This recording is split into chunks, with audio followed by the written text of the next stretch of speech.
9:52 News Talk Breakfast. They say it can happen to anyone, but when it does happen, it can be humiliating for you and upsetting to your partner.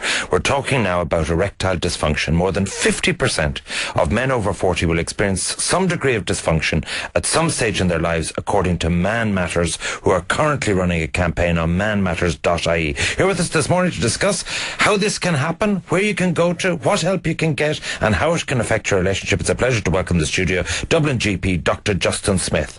Justin, first of all, what are the causes of erectile dysfunction? Well, there can be a number of causes, from physical to psychological to emotional. I guess it depends. I mean, erectile dysfunction by definition is where a man has difficulty initiating or maintaining an erection to completion. So it can be something that comes on out of the blue, or it can be something that comes on insidiously. As a doctor, when someone comes into you with this, you want to know, is this something that's happened regularly, or has it just occurred? Recent stress, emotional issues with the partner can also be an issue, but I suppose there's other issues that can be behind it, such as diabetes, blood pressure, and a number of medical conditions can cause problems with it. Excess alcohol certainly plays a factor.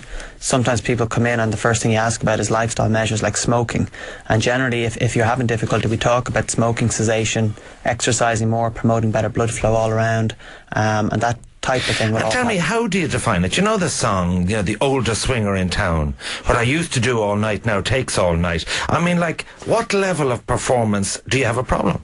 Well, I mean, the most common cause for erectile dysfunction is age. As we get older, erectile performance will drop, but most men will be able to perform to a level that they're happy with. If it gets to a stage where they can't perform to a level that they're happy with, that's when sometimes we say, talk to someone, whether it's your GP. This Man Matters website is very useful. It's got a lot of simple information. It's easy to look at. People don't have to talk to people about it. Previously, people would ask their friends in a pub or a friend who didn't know much about it and get not very professional advice on it. So it's a very manageable condition nowadays. There's plenty of treatment options available if necessary. I say the first thing we go through is lifestyle, do a medical check, see how they're doing, and decide, what the issue is. Okay, solutions, treatments. Solutions, number one, you look at the lifestyle. If they have a hectic lifestyle, there's an awful lot of stress going on, it certainly doesn't help. Looking at that will help, and exercise is, as I say, promotes blood flow, so will help blood flow everywhere in theory.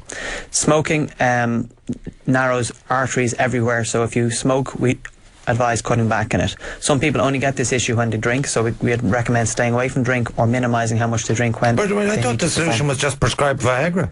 Not necessarily, no. I mean, medication would be an option down the line, but not for everybody. I guess when someone comes in with an issue, we want to make sure there's no underlying medical condition that's masking it. Sometimes people with diabetes can get this problem and not know they have diabetes. Some people with high blood pressure problems can have the issue. There's other issues like testosterone deficiency, quite uncommon, but can happen. So I guess at the end of the day, we will normally see people, evaluate them, come up with a lifestyle prescription and maybe medication depending on how they're doing. Are there any side effects with the medication? Like any medication, some people will have side effects with it. The most common side effects are things like headaches, a bit of facial flushing, generally in the minority. We would routinely check someone's blood pressure before we put anyone on any medication generally, but particularly stuff like this, just because obviously it's an exercise-induced activity and sometimes that promotes blood pressure, so we like to make sure your blood pressure is normal. But in general, most people tolerate them very, very well. Okay, how can people access the information? There's a website called manmatters.ie, and it's very basic. It goes through step by step what the issue is, what you do about it, how it can be dealt with if you need to get it dealt with, essentially. Okay, Dr. Justin Smyth, a GP in Ranelagh in Dublin. He's part of the Man Matters campaign, and if you or your partner want to access it, it's manmatters.ie to find out further information. Justin, thank you for joining us live in studio.